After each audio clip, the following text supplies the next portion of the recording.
السلام علیکم ورحمۃ اللہ۔ محترم ناظرین و سامعین، علمی گلدستہ یوٹیوب چینل پر آپ کا خیر مقدم ہے، استقبال ہے۔ میں آپ کا میزبان مفتی عبدالسلام قاسمی ایک بار پھر آپ کی خدمت میں حاضر ہیں۔ سی ٹیٹ کے اردو پیپر کے اقتباسات کے چند سوالات کو لے کر ساتھ میں اس کے مناسب ترین جواب کو بھی حاضر کریں گے۔ آپ حضرات اخیر تک ویڈیو پر بنے رہیے گا۔ انشاءاللہ اگر آپ سی ٹیٹ کے اسٹوڈنٹ ہیں تو یہ ویڈیو آپ کے لیے کافی لابھدایک، یوزفل اور بہت ہی مفید ہونے والا ہے۔ تو آئیے بلا تاخیر کے ویڈیو شروع کرتے ہیں۔ ہدایات: نیچے دی ہوئی عبارت کو پڑھیے اور دیے گئے متبادل میں سے مناسب ترین متبادل کا انتخاب کیجیے۔ مناسب ترین مطلب سب سے بہتر جو ہے۔ تو میں نے اقتباس اور پیسج کے حل کرنے کا ایک طریقہ آپ کو کئی مرتبہ بتایا ہے کہ آپ سب سے پہلے سرسری نگاہ سوال کے پوائنٹ پر ڈالیں کہ سوال کس چیز کے متعلق کیا گیا ہے۔ تو آئیے بلا تاخیر کے سوال کو ہم دیکھتے ہیں۔ سب سے پہلا سوال ہے پیسج کا، یہ خط کس سن میں لکھا گیا؟ یہ جو اوپر ایک اقتباس میں خط ذکر کیا گیا ہے، خط کا سن ہمیں ذہن میں رکھنا ہے۔ یہ خط کس سن میں لکھا گیا؟ سوال نمبر 137، ایک قسم کا بم کس شہر پر گرایا گیا تھا؟ اس اقتباس میں بم گرانے کا ذکر ہے، کس شہر پر گرایا گیا تھا۔ 138 میں اس جوہری بم کے نتیجے میں شہر میں کتنے بلاگ تباہ ہوئے؟ بم کے گرانے کے نتیجے میں شہر میں کتنے بلاگ تباہ ہوئے؟ 139 ہے، جب ہیروشیما پر بم گرایا گیا تھا تو تقریباً بے گھر ہوئے تھے۔ کتنے بے گھر ہوئے تھے؟ اس کی تعداد بھی ہمیں اقتباس میں دیکھنی ہے۔ اس جوہری بم کی بنیاد آئنسٹائن کے اس نظریے پر تھی جو اس نے کس سن میں پیش کیا تھا؟ اپنا نظریہ۔ سوال نمبر 141، مادے کو توانائی اور توانائی کو مادے میں تبدیل کیا جا سکتا ہے، یہ کس کا نظریہ ہے؟ ذہن میں رکھنا ہے، یہ کس کا نظریہ ہے۔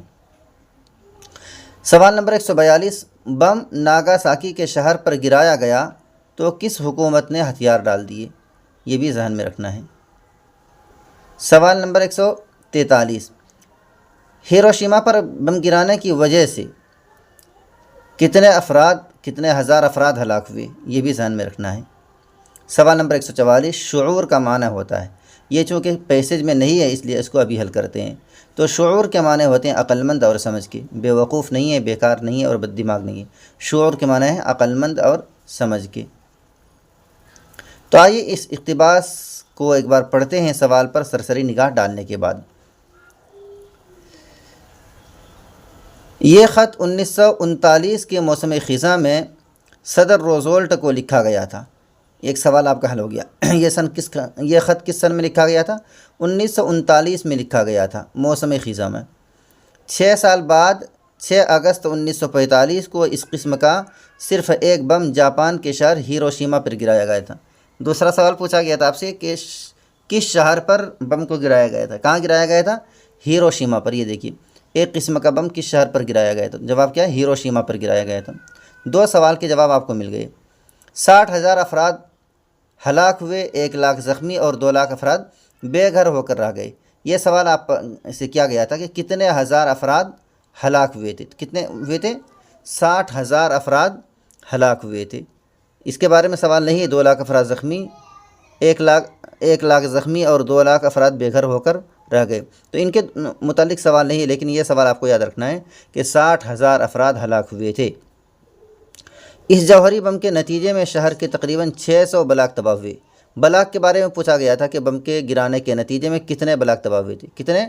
600 بلاک تباہ ہوئے تھے۔ یہ تقریباً تیسرا سوال آپ کا حل ہو گیا۔ کچھ ہی دن بعد ایسا ہی ایک بم ناگاساکی کے شہر پر گرایا گیا۔ کہاں گرایا گیا؟ ناگاساکی کے شہر پر گرایا گیا۔ جاپانی حکومت کے ہتھیار ڈال دینے اور اس طرح دوسری جنگ عظیم اختتام کو پہنچی۔ تو جب ناگاساکی پر بم گرایا گیا تو کون سے حکومت نے ہتھیار ڈالے تھے؟ یہ سوال آپ سے پوچھا گیا ہے۔ جاپانی حکومت نے ہتھیار ڈال دیے تھے۔ یہ بھی ایک سوال آپ کا حل ہو گیا۔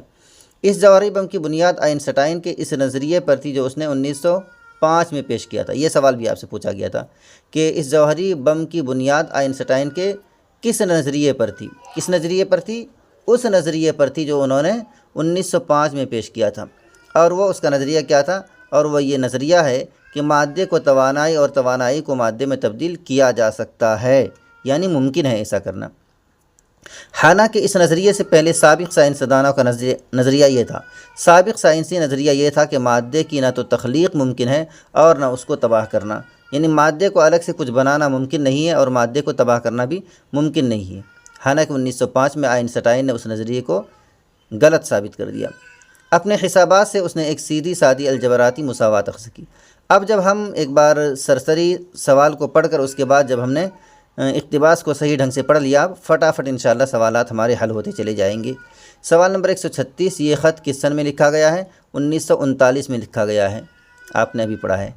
سوال نمبر 137، ایک قسم کا بم کس شہر پر گرایا گیا تھا؟ ہیروشیما پر گرایا گیا تھا۔ آپ کو اقتباس میں مل چکا ہے جواب۔ اس جوہری بم کے نتیجے میں شہر میں کتنے بلاک تباہ ہوئے؟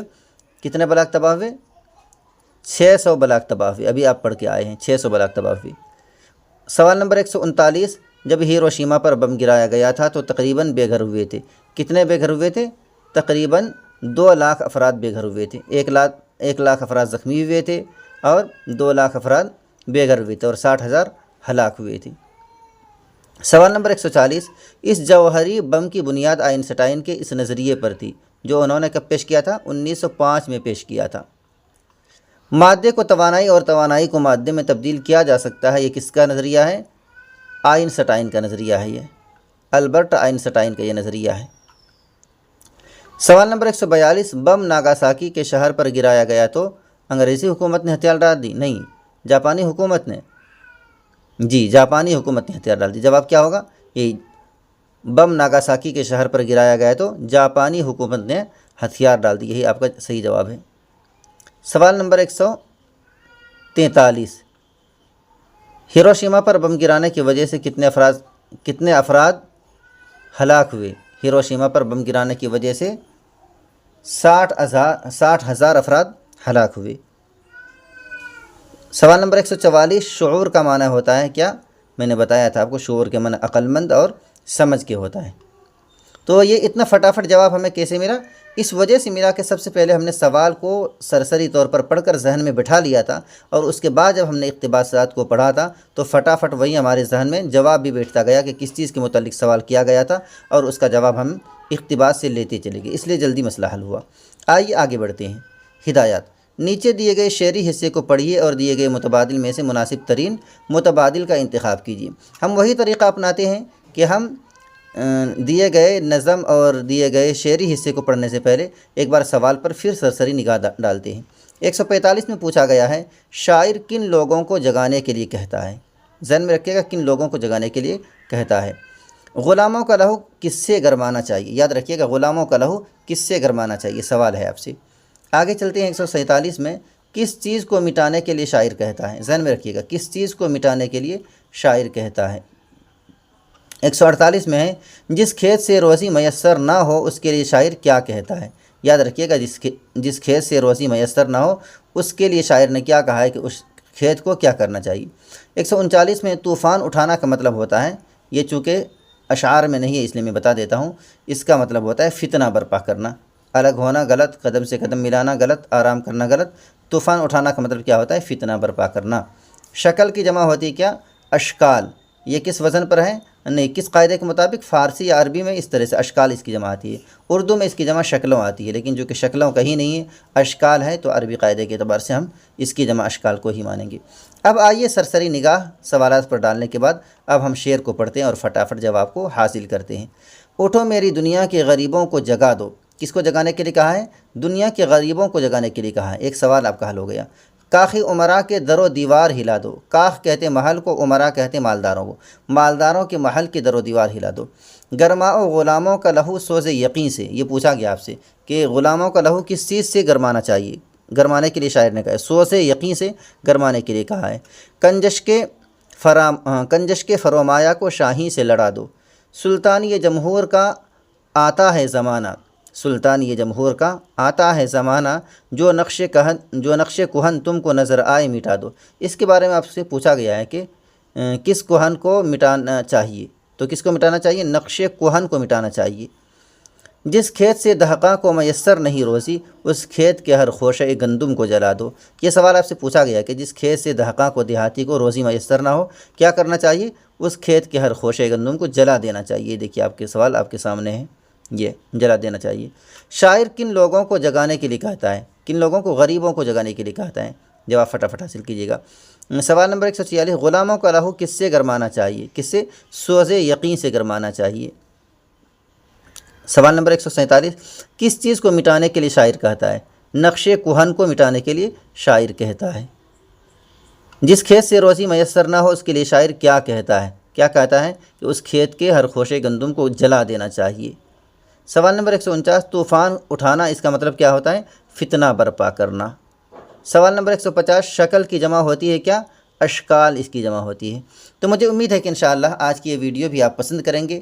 اگر ویڈیو پسند آئے تو آپ چینل کو لائک کریں، سبسکرائب کریں اور اپنے دوستوں احباب کے ساتھ شیئر بھی فرمائیں، اور اس طرح کی مزید ویڈیوز کے لیے آپ چینل پر بنے رہیں۔ میں تھا آپ کا میزبان مفتی عبدالسلام قاسمی، اور آپ دیکھ رہے تھے علمی گلدستہ یوٹیوب چینل۔ شکریہ، جزاکم اللہ خیرہ۔